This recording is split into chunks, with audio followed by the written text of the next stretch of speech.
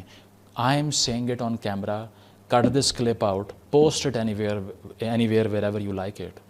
I think that all of these organizations, including LET, including Jaish-e-Mohammed, whatever, are all terrorist organizations. I say it on camera without any shyness at all. Now what?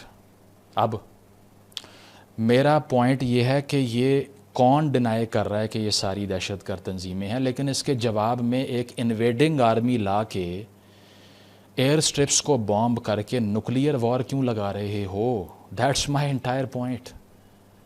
لیکن لوگ کیا کہہ رہے ہیں لکھ کے اردو میں لمبے لمبے آرٹیکل میں دیکھ رہا ہوں، چند جو ہیں نا وہ بہت شوقین بابے بیٹھ کے لکھ رہے ہیں کہ کیا پاکستان کے اندر دہشت گرد ایگزسٹ نہیں کرتے؟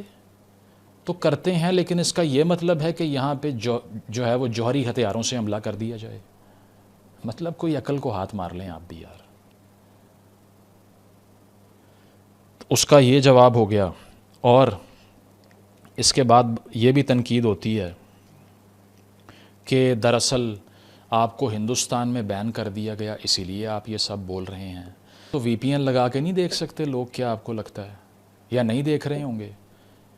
ہمیں تو پاکستان کے اندر بھی پارشل بین کر دیا. یہ دھروو راٹھی والی ویڈیو بھی میں نے ایک پوائنٹ دیکھنے کے لیے اپنے موبائل سے کھولی نہیں چل رہی تھی.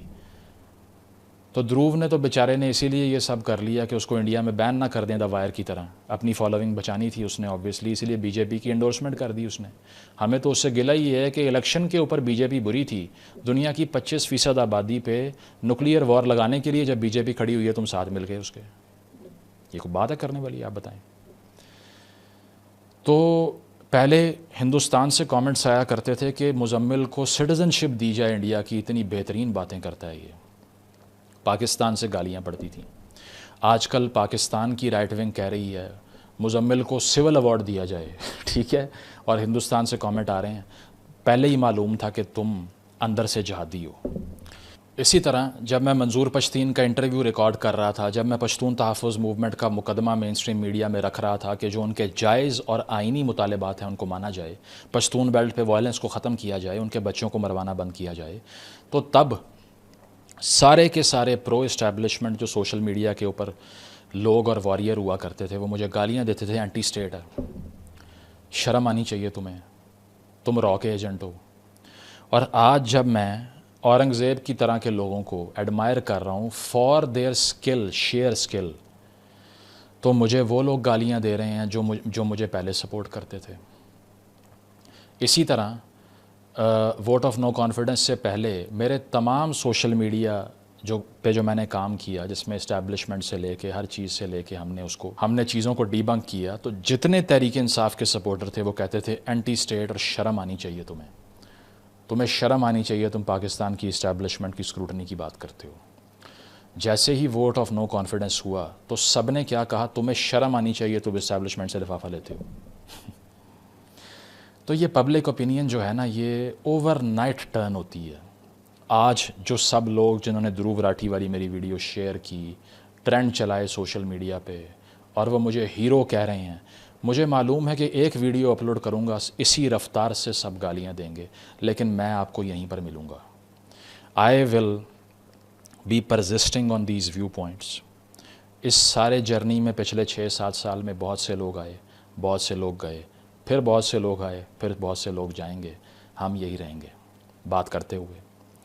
اسی لیے اگر آپ کو یہ لگتا ہے کہ اب مطالعہ پاکستان ہو گیا، یہ ہو گیا، وہ ہو گیا، تو چند دن انتظار کر لیجئے، آپ کو فرق نظر آ جائے گا. اسی طرح ہندوستان کے حوالے سے جو میں آئیڈینٹی کرائسس کی بات کرتا ہوں، پیس کی بات کرتا ہوں ہندوستان سے، وہ ہمیشہ پہلے بھی کی ہے، آگے بھی کریں گے.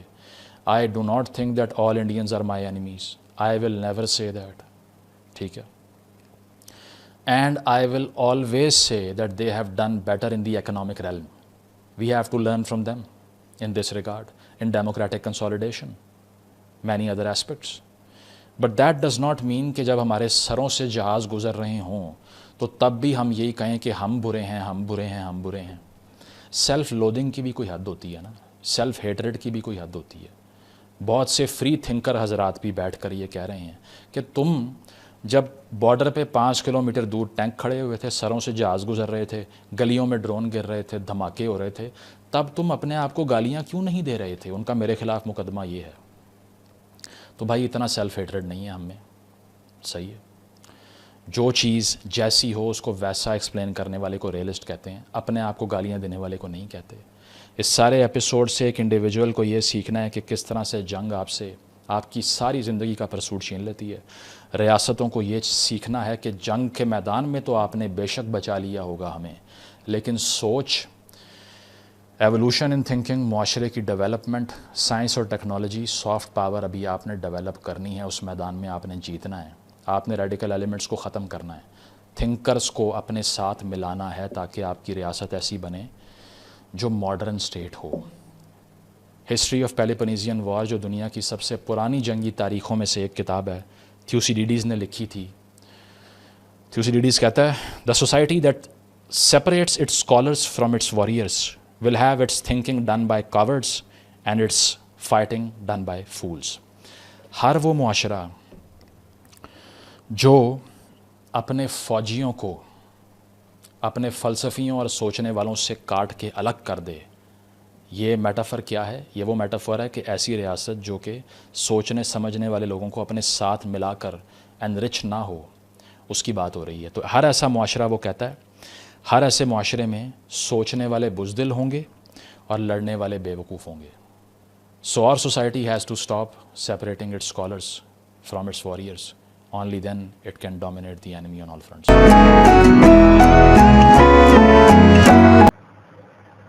ناظرین، آج تو آپ کا آج تو ہمارا یہ بلاگ آپ کیسا لگا دوستوں کو ضرور بتائیے گا اور مجھے دیجیے گا اجازت.